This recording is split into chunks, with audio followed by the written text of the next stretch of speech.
Students, कैसे हैं आप लोग। आई होप आप सभी लोग बहुत अच्छे होंगे। सबसे पहले तो आप सभी को स्वतंत्रता दिवस की ढेर सारी शुभकामनाएं। आज हमारे देश को आज़ाद हुए हुए 80 साल हो चुके हैं।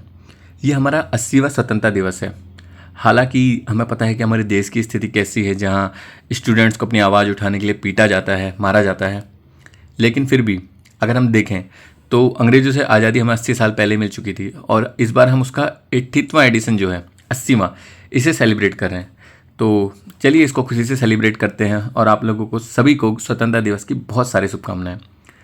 तो आज का जो हमारा लेक्चर है, ये हमारा जो एसएससी जीडी 2027 का एग्ज़ाम होगा नेक्स्ट ईयर, उसके लिए PYQ बैच की ये 4th लेक्चर है।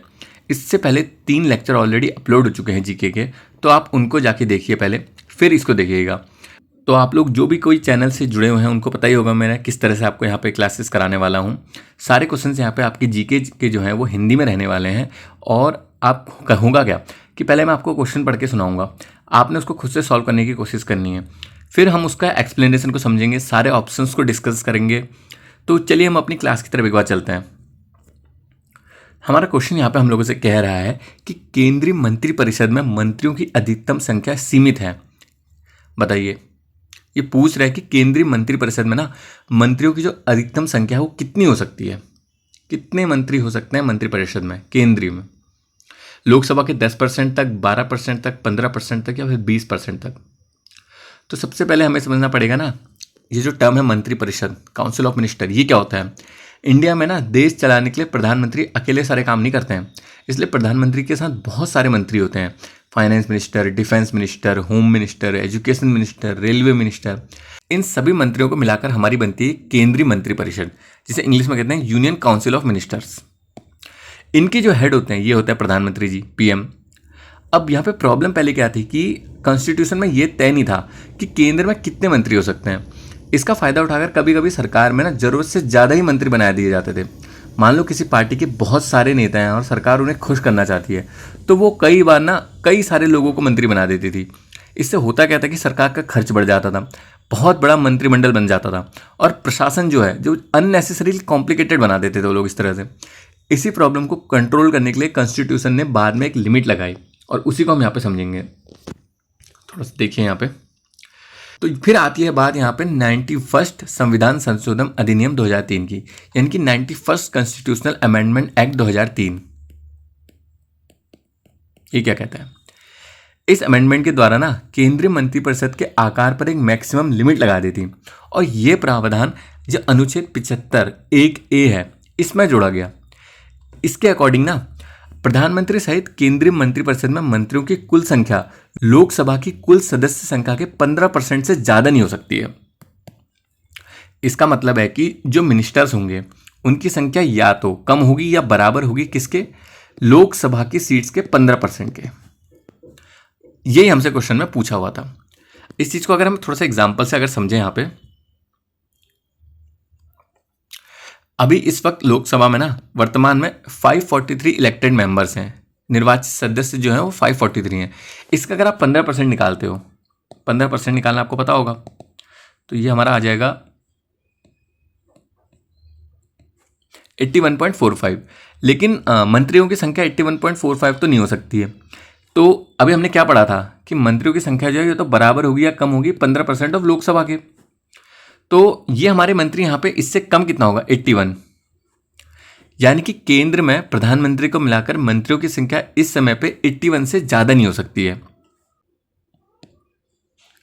अच्छा, यहाँ पर समझने वाली बात यह है कि ये 15% की लिमिट जो है, क्या ये सिर्फ कैबिनेट मिनिस्टर्स पर लागू होती है ना, ये पूरी की पूरी जो काउंसिल ऑफ मिनिस्टर होती है, पूरी की पूरी मंत्रिपरिषद जो होती है हमारी, इस पे लागू होता है। सबसे पहले समझो कि मंत्रिपरिषद में आते क्या गए। एक आपका आता है कैबिनेट मिनिस्टर, फिर आपके आते हैं राज्य मंत्री जो होते हैं, ये होते हैं इंडिपेंडेंट चार्ज वाले, यानी कि स्वतंत्र प्रभार। तीसरे आपके आते हैं यहाँ पे राज्य मंत्री,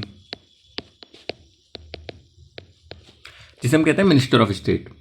और प्रधानमंत्री भी इसी कुल संख्या में शामिल होते हैं, इन्हीं सब में, इन्हीं तीनों में। तभी यहाँ पे ये लिखा हुआ है कि प्रधानमंत्री सहित मंत्रियों की कुल संख्या। तो कैबिनेट मिनिस्टर क्या होता है हमारा, ये सबसे इंपॉर्टेंट लेवल के मंत्री होते हैं। ये बड़े बड़े मिनिस्ट्रीज़ को संभालते हैं और कैबिनेट की मुख्य बैठकों में शामिल होते हैं, जैसे कि होम मिनिस्टर जो होते हैं, फाइनेंस मिनिस्टर, रक्षा मंत्री, डिफेंस मिनिस्टर जिसे हम कहते हैं। ये राज्य मंत्री स्वतंत्र प्रभार, ये क्या होता है? इनके पास किसी मिनिस्ट्री की ना इंडिपेंडेंट रिस्पॉन्सिबिलिटी होती है। इसका मतलब ही होता है ना कि इंडिपेंडेंट चार्ज। तो इनके पास किसी मिनिस्ट्री की इंडिपेंडेंटली रिस्पॉन्सिबिलिटी होती है, मतलब ये उस मंत्रालय का काम सीधे संभाल सकते हैं बिना किसी कैबिनेट मिनिस्टर के अधीन रहकर। अब यहीं पर राज्य मंत्री होते हैं, ये आमतौर पर किसी कैबिनेट मिनिस्टर की सहायता करते हैं, यानी कि इनके पास मंत्रालय से जुड़े कुछ स्पेसिफिक काम हो सकते हैं। तो यहाँ पे होता क्या है कि इन तीनों कैटेगरीज के जो मिनिस्टर होते हैं, ये इनको जोड़कर जो टोटल बनता है उसी पर ये 15% की लिमिट लगती है। ऐसा नहीं होता है कि 15% कैबिनेट मिनिस्टर से अलग से लगेगी लिमिट, फिर 15% राज्य मंत्रियों पे लगेगी, ऐसा नहीं होता।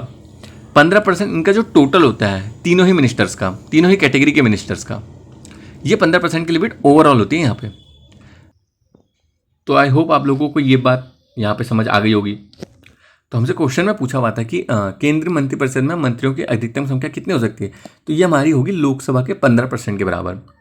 अच्छा, यहाँ पे अगर हम राज्यसभा के लिए भी एक बार थोड़ा सा देख लें, राज्यसभा का भी यहीं पे समझ लिया, अभी तो हमने केंद्र का समझ लिया। तो राज्यों के लिए भी ना एकदम सिमिलर ही प्रोविजन बना रखा है। इनके लिए यह लिखा हुआ है आर्टिकल 164(1)A, अनुच्छेद 164(1)A में।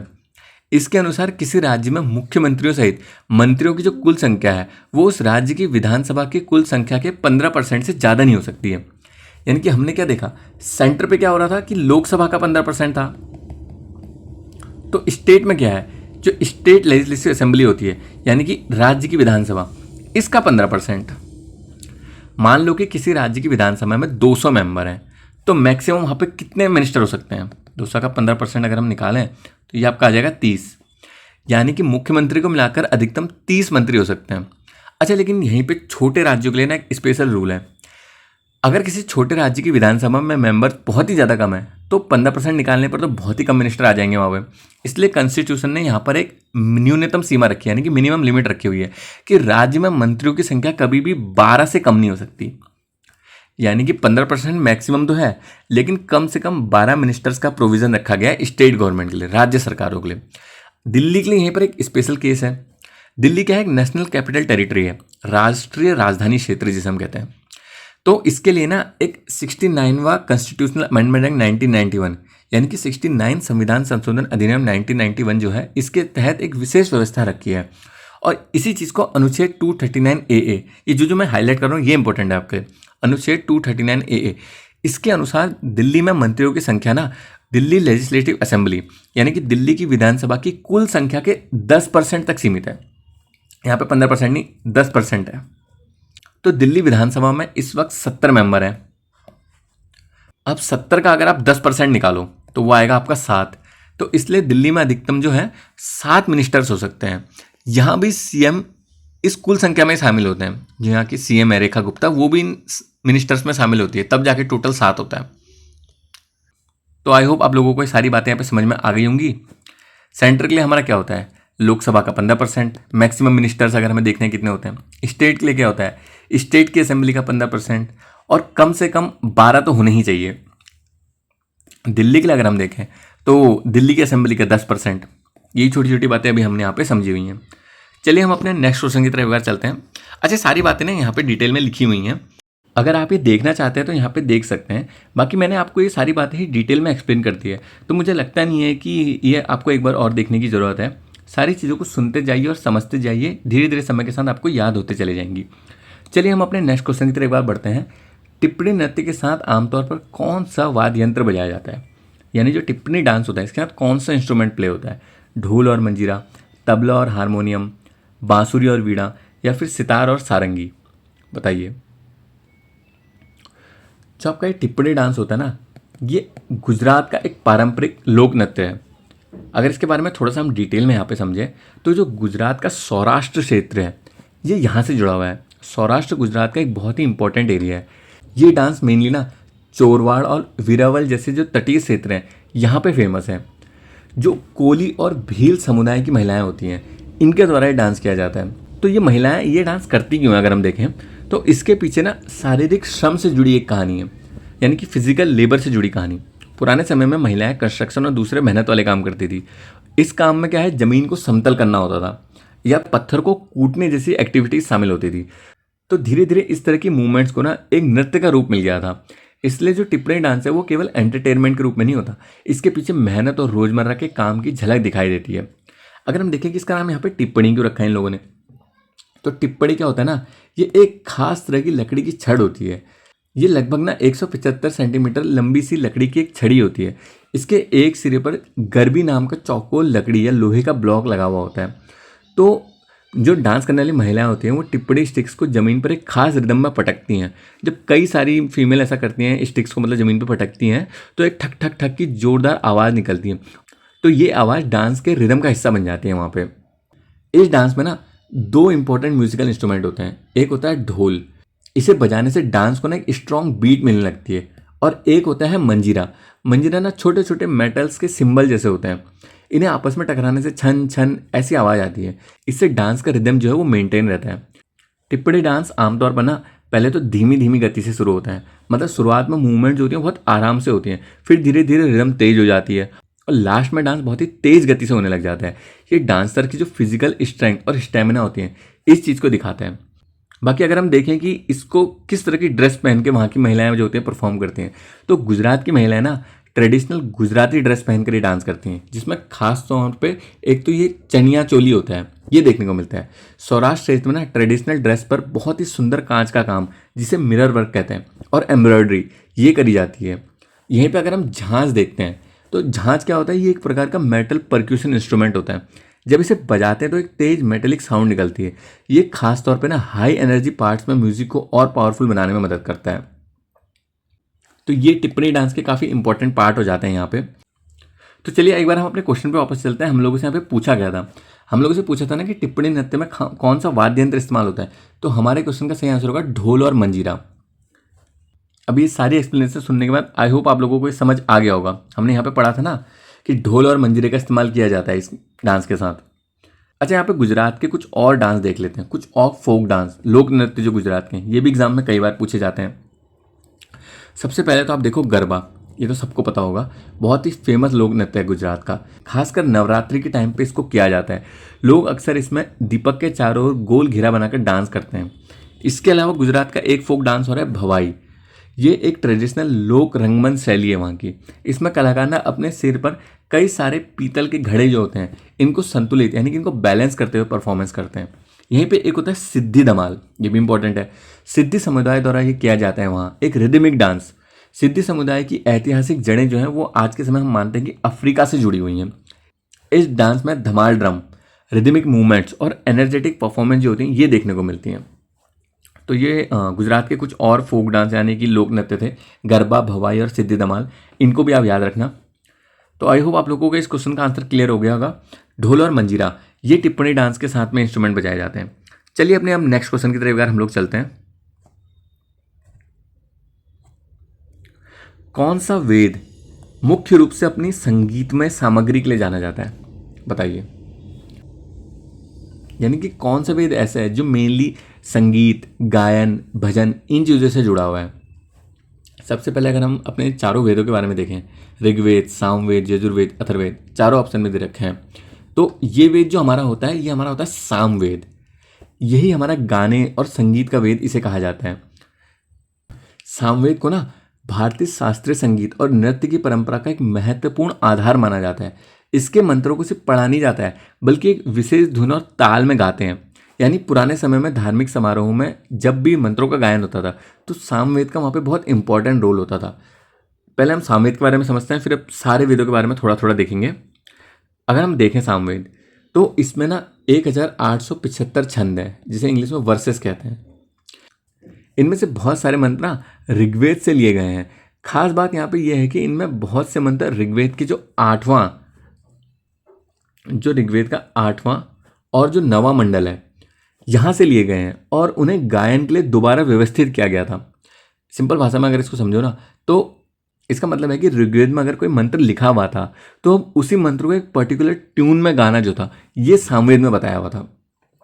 सामवेद के भजनों को खासकर वैदिक अनुष्ठानों और यज्ञों के लिए इस टाइम पे गाया जाता था।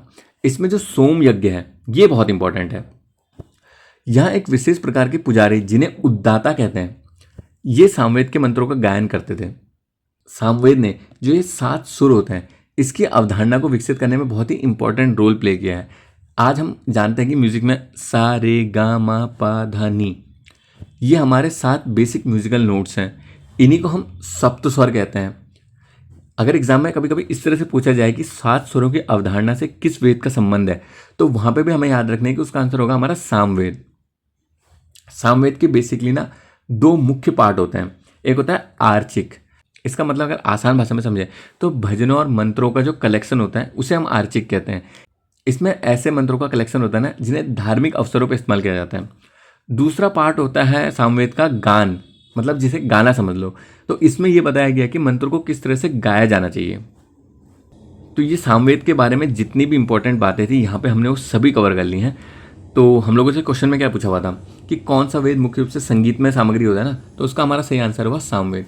चलिए अभी ऋग्वेद, यजुर्वेद और अथर्ववेद के बारे में भी थोड़ा थोड़ा देख लेते हैं, क्योंकि एग्जाम में ये भी बहुत पूछे जाते हैं। तो यहाँ पर अगर हमें ऋग्वेद के बारे में थोड़ा सा समझे, ये सभी वेदों में सबसे पुराना वेद है। चारों वेदों में ये फर्स्ट नंबर का है। इसमें लगभग 1028 सूक्त यानी कि भजन है और 10 मंडल हैं। इसमें मेनली ना बहुत सारे देवी देवताओं की स्तुति और प्रार्थनाएं मिलती हैं, जैसे इंद्र की, अग्नि की, वरुण की। सामवेद के बारे में अभी हम पढ़ चुके हैं, जो हमारा दूसरा वेद है, संगीत और गायन का वेद जिसे कहा जाता है। तीसरा हम देखें अगर यजुर्वेद, तो इसका कनेक्शन है यज्ञ और धार्मिक अनुष्ठानों से।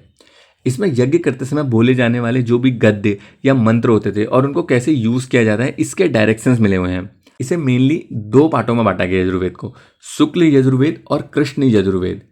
इनके बारे में डिटेल में जानने की जरूरत नहीं है, आप उनके नाम बस पढ़ लीजिए। चौथा वेद जो है उसे कहते हैं अथर्ववेद। इसमें बीमारी और उससे बचने के लिए किए जाने वाले जो उपाय होते हैं ना, उससे संबंधित मंत्र मिलते हैं। इसलिए इसे ना प्राचीन भारतीय चिकित्सा और सामाजिक जीवन को समझने के लिए भी एक इंपॉर्टेंट सोर्स माना जाता है। बेसिकली इसमें जादुई तंत्र मंत्र और भारतीय चिकित्सा जो है इसके बारे में दिया हुआ है अथर्ववेद में। तो ये हमारे बाकी बचे हुए वेद भी यहाँ पे क्लियर हो गए। इस क्वेश्चन का आंसर हमें पता ही कि हमारा सामवेद था। चलिए अब अपने हम नेक्स्ट क्वेश्चन की तरफ एक बार चलते हैं।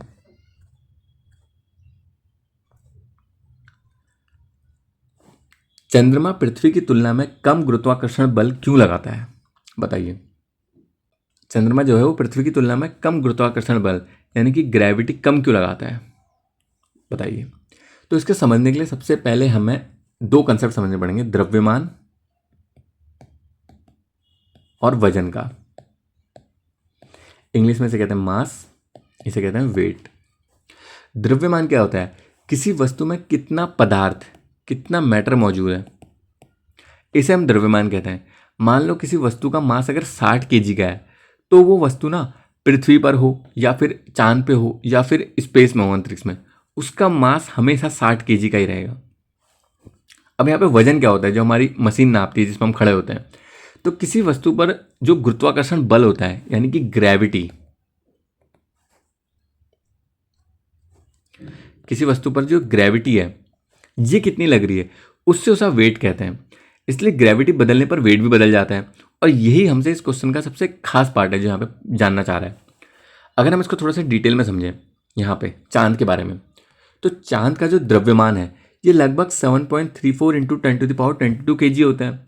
और अगर हम पृथ्वी का द्रव्यमान यानी कि पृथ्वी का मास देखें, ये 5.9 × 10⁻24 kg का है।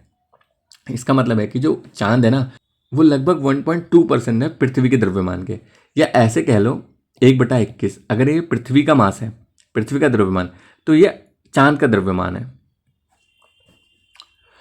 अब यहीं पे अगर हम न्यूटन का यूनिवर्सल लॉ ऑफ ग्रेविटेशन यानी कि सार्वभौमिक गुरुत्वाकर्षण के नियम को समझे, यहाँ पे लिख देता हूँ मैं आपको।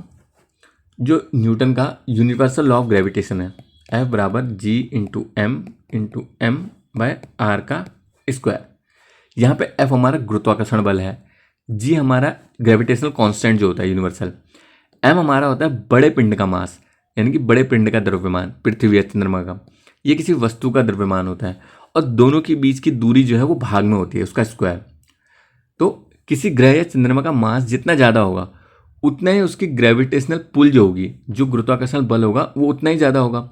और चंद्रमा का अगर हम मास देखें, द्रव्यमान, ये तो पृथ्वी से बहुत ज़्यादा कम है, तो वो क्या है कि चंद्रमा ग्रेविटी भी बहुत कमज़ोर लगाएगी। तो हम चंद्रमा और पृथ्वी के अगर ग्रेविटी, इनका गुरुत्वाकर्षण बल को देखें तो पृथ्वी पर जो ग्रेविटी होती है वो होती है, मतलब जो गुरुत्वाकर्षण बल होता है वो 9.8 मीटर पर सेकंड स्क्वायर के बराबर होता है। लेकिन चंद्रमा पर जो ग्रेविटी होती है वो 1.62 मीटर पर सेकंड स्क्वायर होता है। यानी कि चंद्रमा की ग्रेविटी पृथ्वी की ग्रेविटी की लगभग 1/6 है। एग्जाम्पल के लिए, अगर किसी वस्तु का पृथ्वी पर वेट यानी कि उसका वजन 60 केजी का है तो वही वजन ना चंद्रमा पर नापने पे 10 केजी का हो जाएगा।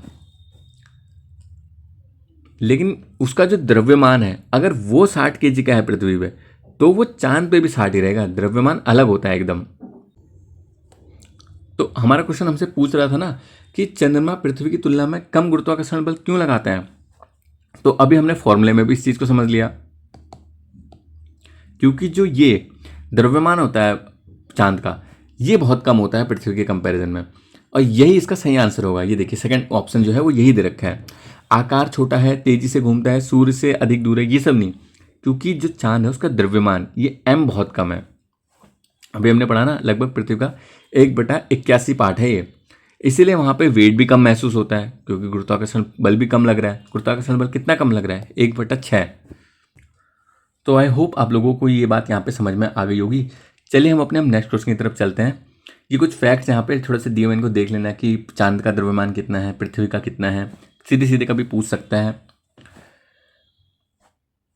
हमारा नेक्स्ट क्वेश्चन हमसे यहाँ पे पूछ रहा है कि द पैलेस ऑफ इल्यूजन, इस बुक के लेखक कौन है, बताइए।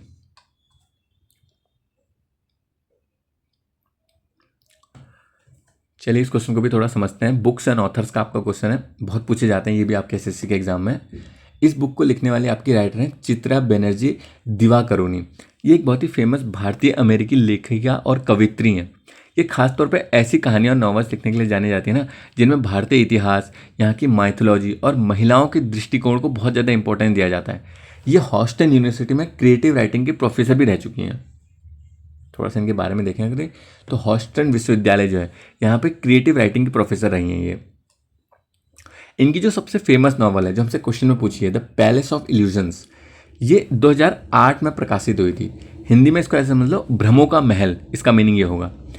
इसकी सबसे खास बात यह है कि इसमें महाभारत की जो कहानी है ना, जो हमने महाभारत सुनी है, वो द्रौपदी के नज़रिए से बताई हुई है।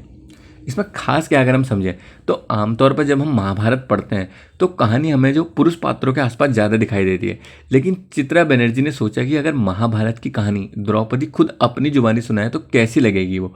बस इसी आइडिया पर उन्होंने द पैलेस ऑफ इल्यूजन्स ये किताब पूरी लिख डाली। इसमें द्रौपदी की आवाज़, उसके थॉट्स के जरिए महाभारत की घटनाओं को बताया गया, इसलिए इसे first person retelling of Mahabharata यानी कि महाभारत का प्रथम व्यक्ति वर्णन ये भी कहा जाता है। इस नॉवल में द्रौपदी सिर्फ एक पत्नियां महाभारत का कैरेक्टर के रूप में नहीं दिखाई है, बल्कि लेखक ने यहाँ पे द्रौपदी की भावनाएं, उसके विचार, उनके संघर्ष, उनके रिश्तों, इस पर ज़्यादा फोकस किया है। एग्जाम्पल के लिए द्रौपदी के बचपन की बातें हैं, पांचों पांडवों से विवाह की बातें हैं, कर्ण के साथ जो उनका कॉम्प्लिकेटेड रिलेशनशिप रहा था, कृष्ण जी के साथ उनका जो स्पिरिचुअल कनेक्शन बना था, कुरुक्षेत्र युद्ध, इन सबको उन्होंने द्रौपदी के नज़रिए से दिखाया है।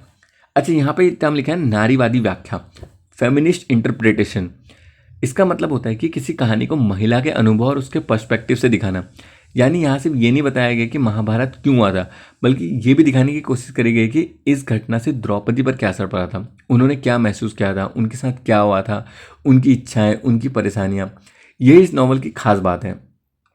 अच्छा, यहीं पे चित्रा बनर्जी के द्वारा लिखी कुछ और फेमस बुक्स अगर हम देखें, द मिस्ट्रेस ऑफ स्पाइसेस बहुत फेमस बुक है उनकी। Before we visit the goddess, ये भी उनका एक बहुत ही नोटेबल वर्क है। द फॉरेस्ट ऑफ एन्चेंटमेंट्स, अच्छा ये काफ़ी इंपॉर्टेंट है, द फॉरेस्ट ऑफ एन्चेंटमेंट्स, इनको भी याद रखना। ये बहुत इंपॉर्टेंट इसलिए है क्योंकि इसमें उन्होंने ना रामायण को सीता जी की नज़र से दोबारा प्रस्तुत किया है। यानी कि जहाँ ये द पैलेस ऑफ इल्यूजन्स में द्रौपदी के नज़रिए से हमें महाभारत देखने को मिली, तो यहीं पे द फॉरेस्ट ऑफ एन्चेंटमेंट्स में इन्होंने उसमें सीता जी की नज़रों से रामायण को दिखाया है। ये भी काफ़ी इंपॉर्टेंट बुक है और अगला सवाल इसी पे पूरा बन सकता है आपका, इसको बहुत अच्छे से देखिएगा। अगर हम अपने क्वेश्चन पे वापस आते हैं तो यहाँ पे द पैलेस ऑफ इल्यूजन्स के लेखक हमारी होंगी चित्रा बनर्जी दिवाकरुणी जी। अच्छा, ऑप्शन में ये कुछ और फेमस राइटर और दिए हैं, सुधा मूर्ति, देवदत्त पटनायक, कविता काणे, इनकी भी कुछ फेमस नोटेबल वर्क देख लेते हैं यहाँ पे हम। ये भी एग्जाम में अक्सर पूछे जाते हैं। यहाँ पे आइए। तो सुधा मूर्ति जी, ये ना एक प्रसिद्ध भारतीय लेखिका, शिक्षिका और समाज सेवी हैं। ये इन्फोसिस फाउंडेशन से भी जुड़ी हुई हैं। इनकी जो फेमस बुक्स हैं, वाइज एंड अदरवाइज, डॉलर बहू, द सरपेंट्स रिवेंज, काफ़ी इंपॉर्टेंट बुक्स हैं। अगर देवदत्त पटनायक जी के बारे में देखें तो ये भारतीय माइथोलॉजी यानी कि जो पौराणिक कथाएं होती है इस पर लिखने वाले बहुत ही फेमस लेखक और चित्रकार हैं। ये हिंदू माइथोलॉजी की कहानियों को मॉडर्न तरीके से समझाने की कोशिश करते हैं। इनके कुछ फेमस वर्क्स अगर हम यहाँ पे देखें, Jaya an illustrated retelling of the Mahabharata, Sita, Mithya, my Gita, ये भी इनका इंपॉर्टेंट वर्क है। कविता काणे जी के बारे में अगर हम देखें तो ये भी माइथोलॉजिकल फिक्शन लिखने के लिए जानी जाती हैं, यानी कि पौराणिक कथा साहित्य जो होता है। इनकी खासियत ये है ना कि ये माइथोलॉजी की उन महिला कैरेक्टर्स को अपनी कहानियों में आवाज़ देते हैं जिन्हें ट्रेडिशनल स्टोरीज में ज़्यादा इंपॉर्टेंस कभी मिली ही नहीं है। जैसे कि अगर इनकी फेमस बुक्स आप देखो तो आप समझ जाओगे। कर्ण's वाइफ, द आउटकास्ट क्वीन, यानी कि कर्ण की बीवी के नज़रिए से कहानी को बताया है। सीता सिस्टर, सीता जी की बहन, लंकास प्रिंसेस। तो आई होप आप लोगों को ये सारी बातें यहाँ पे समझ में आई होंगी। ये भी काफ़ी इंपॉर्टेंट राइटर और उनकी बुक्स हैं। तो हमारे इस क्वेश्चन का जो सही आंसर बना वो यहाँ पे बना चित्रा बनर्जी दिवाकरुणी जी, जिन्होंने द पैलेस ऑफ इल्यूजन्स लिखी है। चलिए हम थोड़ा आगे चलते हैं। अच्छा, चलिए हम आज के लेक्चर को हमारा यहीं पे एंड करते हैं। इन क्वेश्चंस का आप एक बार ढंग से पढ़िएगा, रिवाइज करिएगा, फिर हम किसी नेक्स्ट क्लास में अपने नए क्वेश्चंस के साथ मिलेंगे। तब तक हम इस लेक्चर को अब यहीं पे एंड करते हैं।